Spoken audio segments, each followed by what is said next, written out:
Primero veamos los primitivos. ¿Y qué caracteriza a un tipo de dato primitivo? Lo caracteriza ser inmutable y por ende son comparables. O sea, literalmente se puede hacer igual, igual, igual, que es, por ejemplo, decir que 2 es exactamente igual a 2, por decirle algo. En este caso estamos comparando dos numbers. Es uno de los tipos de datos primitivos. No se puede cambiar su valor base. Un string siempre va a ser una cadena de texto.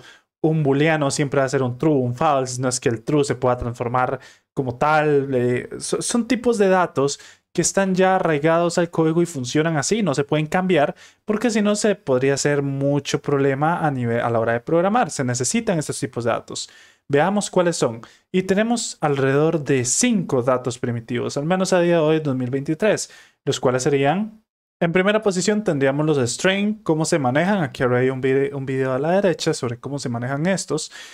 Y para poder verlo y poder basarme en que realmente es un tipo de dato, podemos hacer un console log y le ponemos type of. Para que no lo conoce, es una propiedad que nos permite ver qué tipo de dato es algo. JavaScript es poco tipado, pero no significa que no tengan tipos de datos. Por ejemplo, aquí podemos ver que este es un string. Como pueden ver, este sería el resultado.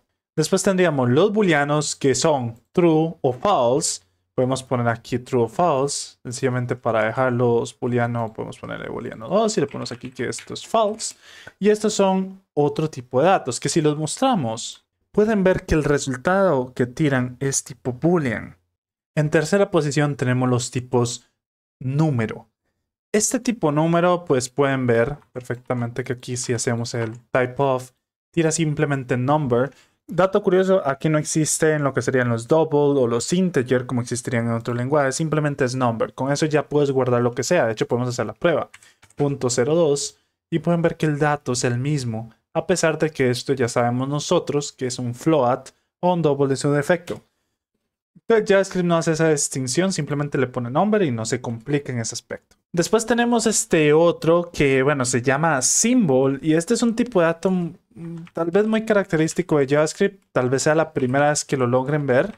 Es un tipo de dato básicamente, no sé si estarán relacionados, por ejemplo, con un ID de una base de datos que tiende a ser un valor único. Entonces, pues cuando metemos symbol es una referencia única a nivel de JavaScript, pero de JavaScript, o sea, no existe otro valor igual aunque contenga lo mismo. Vamos a hacer un ejemplo. Si hacemos un symbol de 1, es más, podemos meterle un número, no hay ningún problema. Un symbol de 1, pueden ver que el resultado es symbol siempre. Si nosotros dejamos symbol por sí solo, va a decirles que no es una function, ¿ok? ¿Esto por qué? Porque symbol como tal es una función que te genera un tipo de dato primitivo. No sé si me voy a entender con esa explicación. Vamos a ver tal vez un poco más la diferencia de este. Como pueden ver, ahora creé otro símbolo que es exactamente igual a primera vista. ¿Cómo nos damos cuenta que a nivel de JavaScript no son iguales? Bueno, esto se hace de la siguiente manera. Podemos hacer un console.log. Abrimos paréntesis. Ponemos symbol es idéntico a symbol 2. ¿Cuál será el resultado? Falso. A pesar de que los dos tienen un 1 y de hecho se escriben exactamente igual, ellos no son iguales. Si le ponemos igual igual, de igual manera nos va a dar un falso, por quienes se lo preguntan. Y si le ponemos que son diferentes, nos da true y nos da true evidentemente. Esto significa que a pesar de que los dos sean 1 en su defecto o símbolo 1, mejor dicho, es una llave única en JavaScript. Entonces, esto nos sirve mucho para parámetros que son únicos como unas keys o este tipo de datos que necesitamos que tenga una representación fija y que no cambie o que no sea igualable a otra a pesar de tener el mismo resultado. Y ahora seguimos con undefined. Undefined es una variable que no es null, tampoco tiene un dígito adentro. Recuerden que hay 3 que se parecen mucho que las personas pueden tender a confundirlo. Uno es cuando una variable tiene un 0. Entonces uno puede decir no tiene nada, pero es mentira, tiene un 0. 0 ya me representa que existe un valor o ya está lleno. Estaría null, que lo vamos a ver ahorita, de hecho, que representa que ni siquiera hay 0. Directamente está vacío. No es que no hay nada, es que está vacío del todo. Eso significa que, bueno, no tiene un número, no tiene una cadena de texto, no tiene nada, pero el campo como tal sí está definido. O sea, sí existe en el código. Ahora bien, undefined del todo ni siquiera existe. Es como si nunca lo hubieras puesto en el código, nunca le guardaste un valor, nunca la definiste. Entonces, por ende, pues te da un undefined como tal. Este tipo de dato tal vez, bueno, este tipo de dato tal vez parezca un poco bizarro al principio, pero a medida que uno más programa puede darse cuenta de que, bueno, es un tipo de dato que se puede llegar a ver bastante, especialmente cuando uno, bueno, pues se le olvidó referenciar o siquiera rellenar esta variable.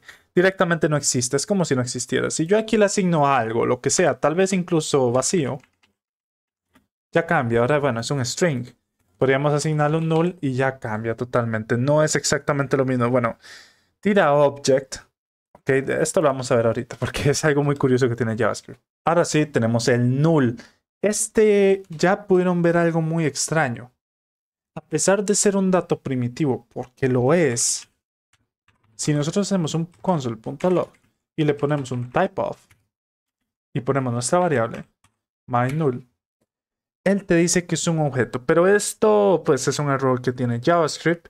Como tal, él sí debería decir nulo acá, o sea, es un error que diga que es un objeto. Él acá debería decir que es nulo y así es como se entiende. De hecho, si se los pregunta en una entrevista, él es un tipo de dato primitivo a pesar de que la consola de JavaScript te dice que es un tipo objeto. Y bueno, ya concluimos la primera parte, que son los tipos de datos primitivos, como pueden ver.